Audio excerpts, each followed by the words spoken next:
Në krahasim me pasqyrën e vitit të kaluar, në raportin e radhës të progresit, disa fusha kyçe në Maqedoni vlerësohen me nota më negative se një vit më parë. Në pjesën për kriterin politik të dokumentit të detajuar të siguruar nga Elsat në Bruksel, gjyqësori, administrata publike dhe lufta antikorrupsion kritikohen me progres të kufizuar. Në fillim të kriterit politik, renditet puna e parlamentit, përmendet bojkoti i opozitës dhe fakti që kësaj të fundit i janë plotësuar të gjitha kërkesat për debat në seancë plenare, përfshirë dhe zgjedhjet e parakohshme më vonë, të cilat cilësohen transparente dhe konkurruese. Megjithatë, qeverisi bëhet thirrje të përmbush të gjitha rekomandimet e OSBE-s për parregullsitë e vërejtura.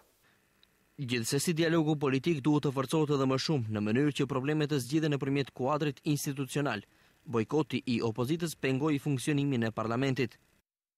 Për qeverinë shënohet stabiliteti i koalicionit i cili u sfidua gjithsesi nga ndërtimi i kishës muze në Kalas, siç përmendet dhe në raport. Qeverisi bëhet thirrje ndër të tjera të rishojë listën e zgjedhësve me 1.8 milion votues në një vend që numëron 2.05 milion banor. Një kritik tjetër është ajo për emërimet politike të shërbyesve civil dhe të punësuarve publik. Një tjetër kritik që përsëritet si vjet është ajo për decentralizimin ku kërkohet më shumë.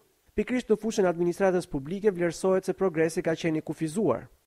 Nevojiten përpjekje të rëndësishme të mëtejshme për të garantuar transparencën, profesionalizmin dhe pavarësinë e administratës publike në praktik. Edhe sistemi ligjor këtë vit merr notën e progresit të kufizuar, megjithëse kjo fushë është kyçe për integrimin. Korrupsioni bën dëmin e tij edhe në këtë fushë.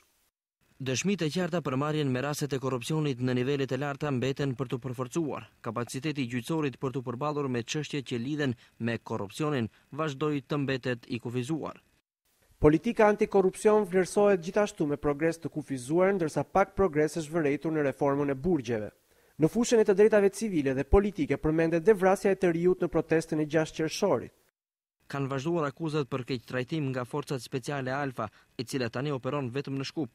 Një antar i këtyre forcave u patit për vrasjen e një njeriu në tubimin pas zgjedhor në qendër të Shkupit më 6 qershor. Kjo ngjarje i rriti thirrjet për shpërbërjen e kësaj njësie.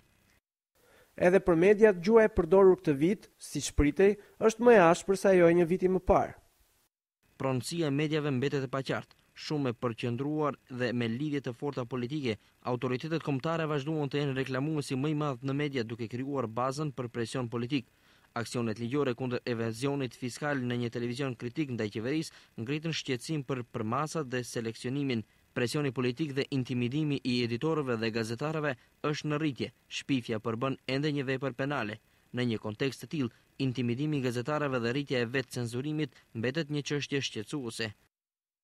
Në marrëdhëniet e vendit me fqinjët, ndërsa vlerësohen si të mira gati të gjitha, ato me Kosovën cilësohen të përforcuara, ndërsa me Greqinë të afërta. Marrëdhëniet me Greqinë mbetën të afërta, veçanërisht në sferën ekonomike, por vazhduan të preken nga të dyja palët për shkak të çështjes së pazgjidhur të emrit. Qeveria ngriti një statuj që i ngjan Aleksandrit të Madh në qendër të Shkupit. Kjo gjë u perceptua si provokim nga Greqia. Veprimet dhe deklaratat që mundet të ndikojnë negativisht në marrëdhëniet e mira fqinjësore duhet në shmangur. Ruajtja i marrëdhënieve të mira përfshir zgjedhjen e negociuar dhe pranuar nga të dyja palët të çështjes së emrit nën kujdesin e Organizatës së Kombeve të Bashkuara mbetet thelbësore. Për marrëdhëniet ndëretnike, incidentin e Kalas, nivelin e respektimit marrëveshjes së Ohrit, Alsa do t'ju informojnë në një raport të veçantë në lajmet e ditës së diel.